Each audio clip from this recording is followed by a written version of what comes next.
नमस्कार मैत्रिणींनो, तर आज आपण बनवणार आहोत मोड आलेल्या मुगाची आमटी बनवणार आहोत। तर इथे मूग जे आहेत ते इथे मी उकडून घेतलेले आहेत, थोडेसे वाफवून घेतलेले आहेत। तर इथे मी आता फोडणी देऊन घेणार आहे या आमटीला। तर त्यासाठी इथे मी कांदा, टोमॅटो आणि मिरची जी आहे ते आता कापून घेणार आहे।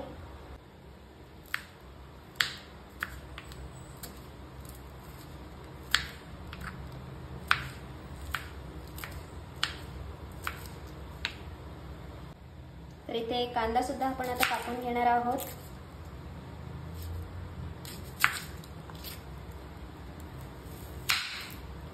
तर मोड आलेली जी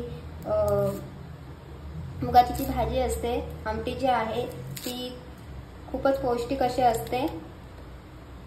तर मोड आलेले कोणतेही कडधान्य जे असतात ते आपल्या शरीरासाठी पौष्टिकच असतात।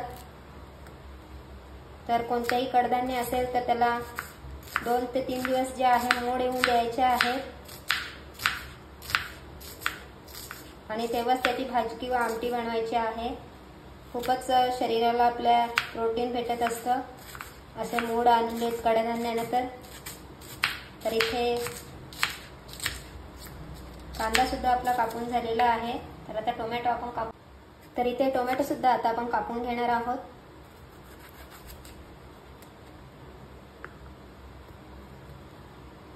तर टोमॅटो सुद्धा आपण अगदी बारीक असं कापून घेणार आहोत।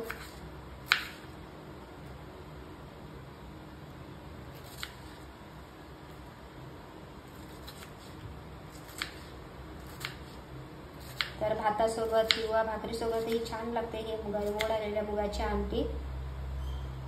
तर इथे मी 2 ते 3 पाकळ्या लसणाच्या घेतलेल्या आहेत। तर या सुद्धा आपण अशा बारीक अशा ठेचून घेणार आहोत। तर इथे आपण एक कढई इथे ठेवलेली आहे। त्यानंतर इथे आपण तेल टाकून घेणार आहोत।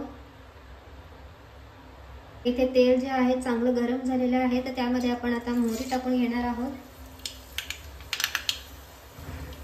त्यानंतर इथे आपण जिरे टाकून घेणार आहोत।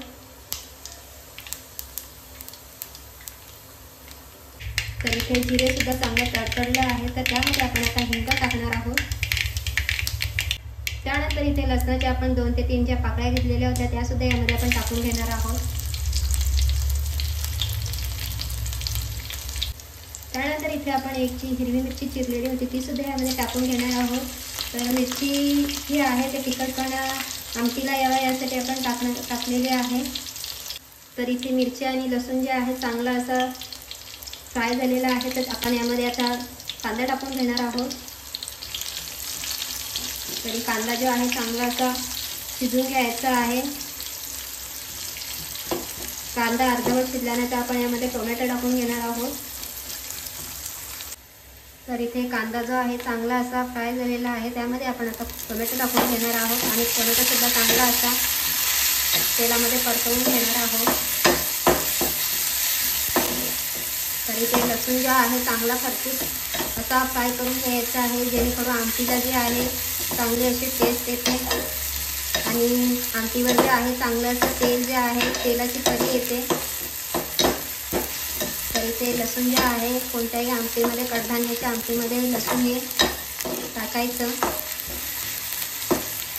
तर इथे आपला टोमॅटो सुद्धा चांगला फ्राय झालेला आहे। तर आता आपण यामध्ये मसाले टाकून घेणार आहोत।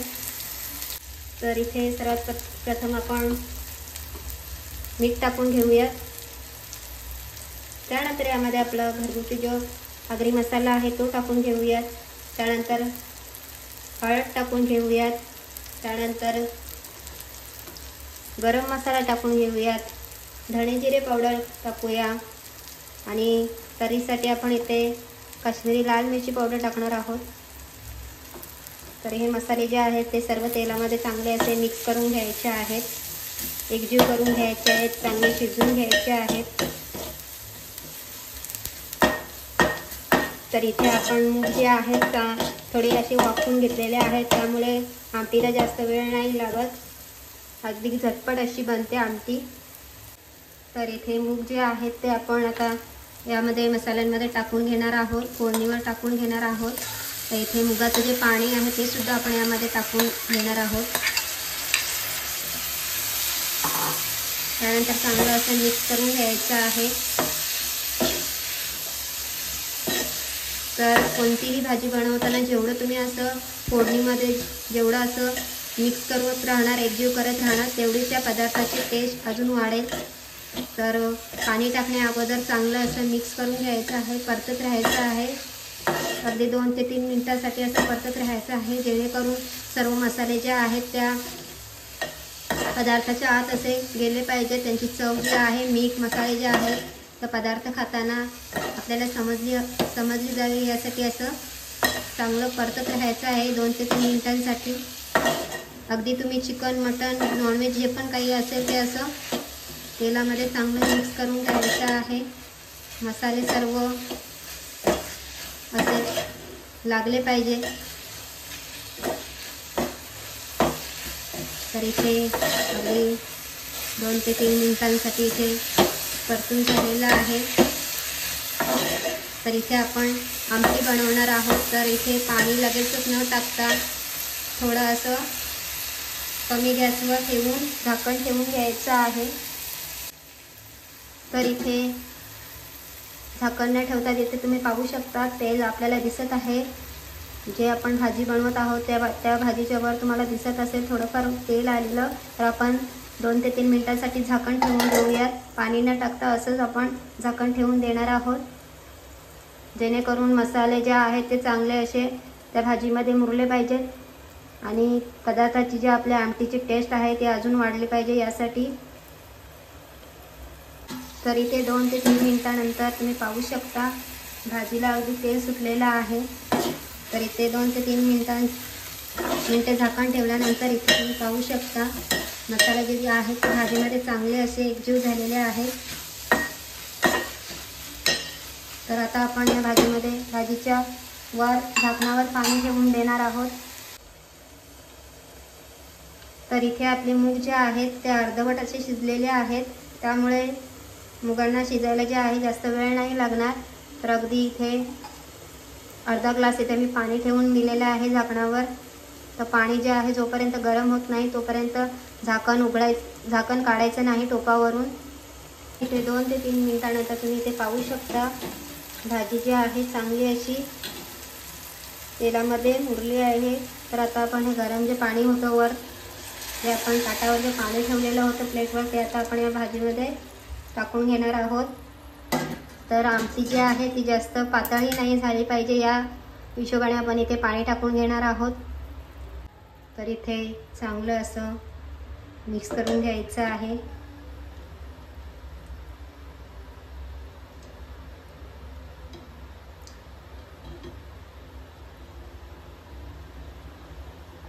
तर इथे भाजी जी आहे आमटीला आपल्या चांगली अशी उकळी आलेली आहे. तर मूग जे शिजलेले होते त्यामुळे इथे आमटीला जे आहे अगदी 5 ते 6 मिनिटांनंतर इथे आपण गॅस बंद करून घेणार आहोत.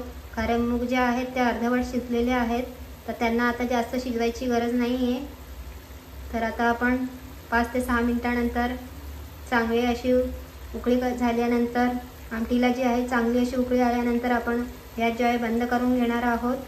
तर त्यामध्ये आपण शेवटी जे आहे ओल्या खोबऱ्याचं जे आपण बारीक असं किस केलेला आहे तो आपण यामध्ये टाकून घेणार आहोत आणि कोथिंबीर टाकून आमटी आपली इथे तयार होणार आहे.